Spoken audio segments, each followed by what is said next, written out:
Have you ever stopped to realize that most of your pain doesn't come from what happens to you, but from what you think about it? It's hard to admit, but the truth is that we carry more suffering inside the mind than outside of it.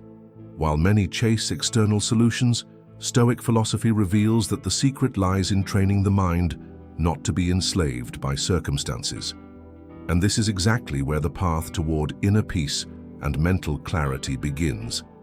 Maybe you've always believed that controlling emotions is impossible, that anxiety and worries are part of modern life, and you just have to accept it. But Stoic wisdom shatters this belief. Anyone with simple exercises can build mental strength and live with purpose even in the middle of chaos. The real question is, will you choose to master your thoughts or continue being mastered by them? That choice is the dividing line between a fragile mind and an unshakable one.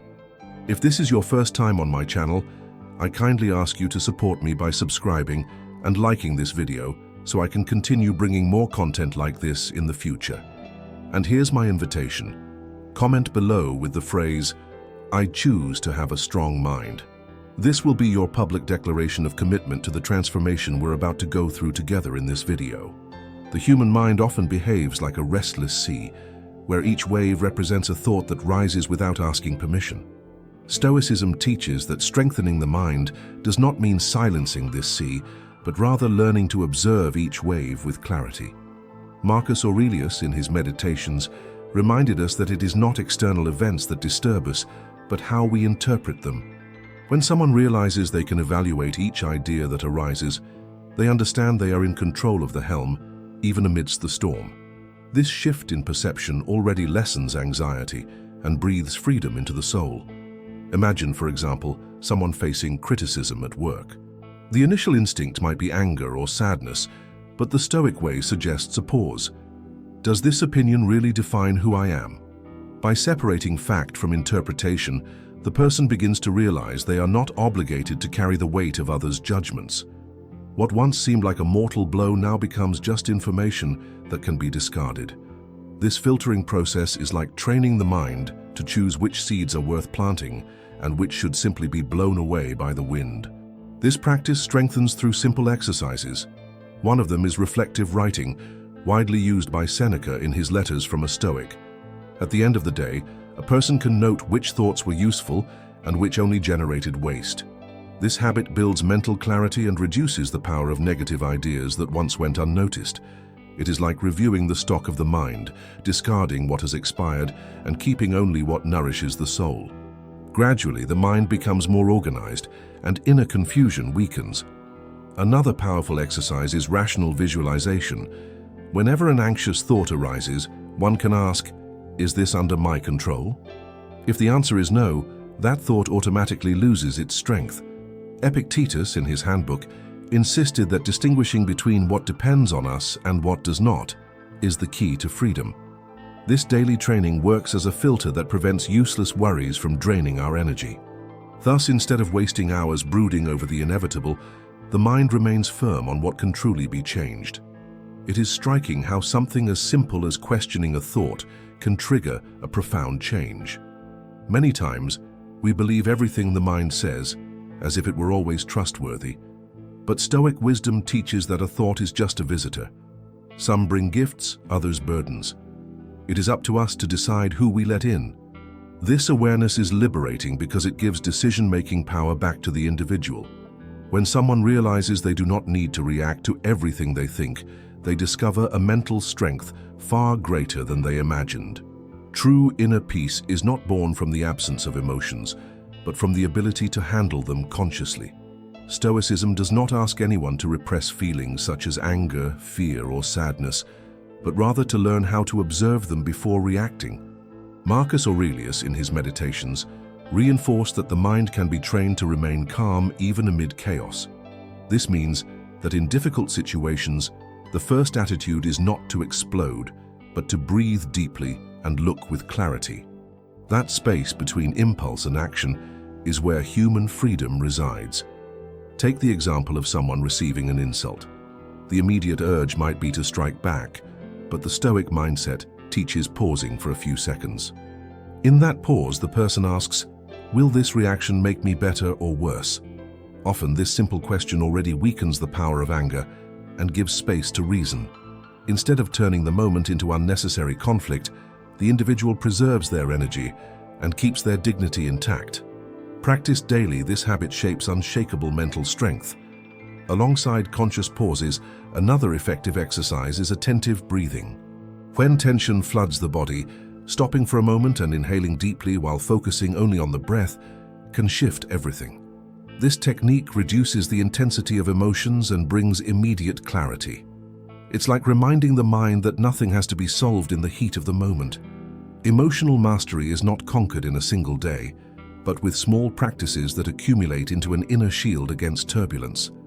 It is also useful to practice rational distancing, a technique Epictetus valued. When a problem arises, one can imagine advising a friend instead of oneself. This small shift in perspective distances the heat of emotion and allows one to see with greater wisdom. If it were someone else in your shoes, what advice would you give? This technique helps the mind detach from the drama and find clearer solutions. Distancing is not coldness, but a way to let reason shine in the middle of the storm. Over time, this training helps the person realize that life will always bring challenges and provocations, but the reaction will always remain in their hands. With each situation where calm is chosen, the mind grows stronger and emotions lose the power to dominate. It is at this point that emotional control transforms into growth, as every crisis stops being an enemy and becomes an opportunity for evolution. And once this habit is established, a new question arises. How can the same discipline be applied not only in isolated situations, but throughout daily life? Stoicism teaches that the mind is not only strengthened in moments of crisis, but especially through daily habits. It is in everyday life that self-discipline is built, and Seneca emphasized this by recommending that each person review their day before going to sleep. This simple exercise of reflection makes one aware of where they acted well and where improvement is needed. Over time, these constant adjustments shape a firmer, more prepared character. There is no need to wait for great difficulties to train the mind. The real battlefield is the silent routine. Simple practices such as waking up early already represent an act of mental discipline. Rising before the sun, even when the body craves more sleep, is a training of willpower that extends to other areas of life. It's like telling the mind, "You are in command, not fleeting impulses." The same applies to balanced eating, moderation in pleasures, and even conscious use of technology. Small daily acts, when repeated, create deep roots that sustain an inner order. Another powerful tool is voluntary simplicity. Many Stoics taught that true abundance is not about having more but needing less. By resisting excessive desires and consuming only what is necessary, a person frees themselves from the slavery of what is beyond their control. This doesn't mean living in scarcity, but cultivating contentment with what already exists. Such an attitude develops mental clarity because it removes useless distractions and restores focus to what truly matters. Contrary to what many think, this practice increases freedom, not loss. Discipline can also be cultivated through rituals. For example, setting aside a few minutes each morning to read Stoic texts like Epictetus's Handbook or Marcus Aurelius's Meditations. This practice feeds the mind with ancient wisdom before the day's challenges appear. It is like shielding the spirit with invisible armor capable of resisting external pressures. Similarly, ending the day with a brief reflection on victories and failures helps reinforce self-discipline. Consistency in these practices generates clarity and inner peace. When discipline becomes part of daily life, existence gains consistency. The person is no longer at the mercy of chance or circumstances, but creates a solid base to face anything. This inner order turns into mental strength, and what once seemed unbearable is now seen with serenity. Each small habit accumulated builds a mind resistant to chaos. But if the discipline of daily life already strengthens us so much, what happens when we learn to embrace destiny itself, even the parts beyond our control? Stoicism teaches that it is not enough to endure fate. One must love it. The principle of Amor Fati shows that every event, even the most painful, is part of a greater order that shapes human character. Accepting what cannot be changed is not resignation but practical wisdom. It is like looking at a storm. Instead of complaining about the rain, the Stoic adapts, knowing it is necessary for life to flourish. This change in posture brings inner peace that cannot be stolen. Imagine someone who unexpectedly loses their job. The common reaction would be to sink into frustration, but the Stoic mindset proposes another vision. What if this is a disguised opportunity?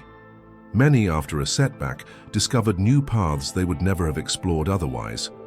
Amor Fati invites us to see each difficulty as raw material for growth. In this way, the mind learns to transform falls into steps and obstacles into silent teachers. This acceptance can be trained in small things. When traffic is stopped, instead of getting irritated, one can use the time to listen to an audiobook or reflect on their goals. If a plan is cancelled, it may be the perfect moment to rest or take care of something forgotten. These examples show that we cannot control events, but we can always control how we respond to them. This attitude does not eliminate problems, but it prevents them from destroying inner calm. Marcus Aurelius said that a blazing fire makes flame and brightness out of everything that is thrown into it. The same applies to the Stoic mind. Every pain, every loss, every setback can be turned into fuel for strength. When someone embraces facts with Amor Fati, they stop living in conflict with reality. This alignment with the natural order of the universe generates resilience, because nothing is seen as an enemy, but as part of the journey. Accepting fate is, in fact, an act of courage and mental power. As this acceptance develops, life ceases to be a battlefield against the inevitable and becomes a dance with what is. The person feels lighter, less consumed by worries, and more centered on what can be built. The mind grows stronger, and the heart finds serenity even in loss. But if accepting fate already transforms us so deeply, imagine the power of learning to change the way we perceive every problem that challenges us. Epictetus taught that it is not things themselves that disturb us, but the opinions we form about them. This reveals that the weight of a problem depends more on how we interpret it than on the fact itself. When someone chooses to change the lens through which they see life, they discover that much of their suffering shrinks. What once seemed unbearable with a new perspective may take on a completely different meaning. Perspective is one of the most powerful tools for maintaining calm and strengthening the mind. Take the example of someone who loses a job opportunity. The first reaction might be despair, but by adjusting perspective, they can see it as a necessary detour toward something better. How many stories have we heard of people who only found their true calling after an apparent defeat? This shift in outlook transforms losses into invitations to start anew. By training the mind to reinterpret situations, problems stop being prisons. This practice also applies to offenses. If someone speaks harshly, the Stoic perspective suggests the insult says more about the speaker than about the one receiving it. This prevents the person from carrying the weight of someone else's distorted view. It is like hearing someone insist the sky is green. Irritation is pointless, for their perception is flawed. By relativizing insults and judgments, the mind becomes immune to external attacks. Another way to train perspective is through gratitude. Instead of focusing only on what is missing, one can daily recall what is already present. Marcus Aurelius practiced this by reflecting on the value of a simple life and small blessings. Gratitude shifts the entire outlook because it highlights what sustains the soul. With this habit, even difficult times gain a new light, for there is always something to appreciate. When the mind learns to reorganize how it views each situation, it becomes both lighter and stronger. This power of perception is a shield against unnecessary pain and a key to clarity. And if changing perspective already gives us such balance, imagine what happens when someone chooses to align their entire life with reason and the natural order of the universe. Stoicism teaches that true inner peace arises when we live in accordance with reason and the natural order of the universe. This means acting with virtue, practicing justice, courage, temperance, and wisdom in every situation. When actions are aligned with moral conscience, there is no room for guilt or remorse. This coherence between thought and action brings serenity, for one feels they are living in harmony with what truly matters. Each gesture becomes a firm step toward a purposeful life. Living in harmony with nature is recognizing that we are part of something greater. The Stoic understands that they are not isolated, but woven into a web of relationships that sustains life itself. This reflects in small choices, such as respecting others, caring for the environment, and acting justly even when no one is watching.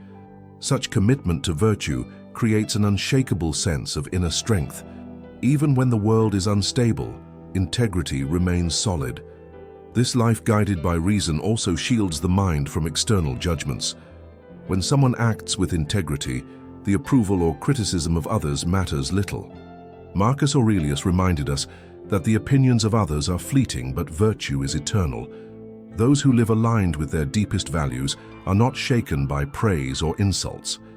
This mental freedom is one of Stoicism's greatest treasures, as it places the individual above the tides of instability. A practical example is applying virtue in small daily decisions. Choosing honesty in a negotiation, staying calm when facing injustice, or helping someone without expecting anything in return. All these train the mind in Stoic discipline. Such seemingly simple gestures build a life of coherence and mental strength. The accumulated effect is inner peace that does not depend on circumstances, but on the clarity of living according to one's essence. When life is lived in harmony with nature and reason, the mind finds clarity and the heart rests in serenity. One discovers that existence has a greater purpose and that nothing can steal the tranquility of someone fulfilling their role in the world. This life of virtue transforms challenges into opportunities and brings deep calm, resistant to life's storms. And to make all of this meaningful to the audience, they must first be drawn in by an introduction that grips them from the very first second. Now that you've seen how Stoicism can transform your mind, the real question is, will you just listen to these ideas or start practicing them today?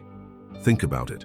What good is knowing the teachings of Marcus Aurelius, Seneca, and Epictetus if they stay in theory and never become part of your daily life? The world is full of people who know what to do, but few have the mental discipline to act. Will you be just another spectator or the protagonist of your own transformation? Imagine your life 6 months from now if you start training your mind with these Stoic lessons today. How much calmer would you be in the face of problems? How would you react to criticism, insults, or worries that now steal your peace? The truth is, there's only one way to find out: applying. So I want you to reflect and answer in the comments, which of these practices are you going to start applying today in your life? This is your chance to publicly declare you will no longer be a prisoner of your own thoughts. And before you leave, remember, this channel is your space to keep learning and strengthening your mind with ancient wisdom applied to modern life. So subscribe now, turn on the notifications, and don't miss the upcoming content that can completely change the way you face the world. The journey to a strong mind begins with a single step, and maybe yours is happening right now.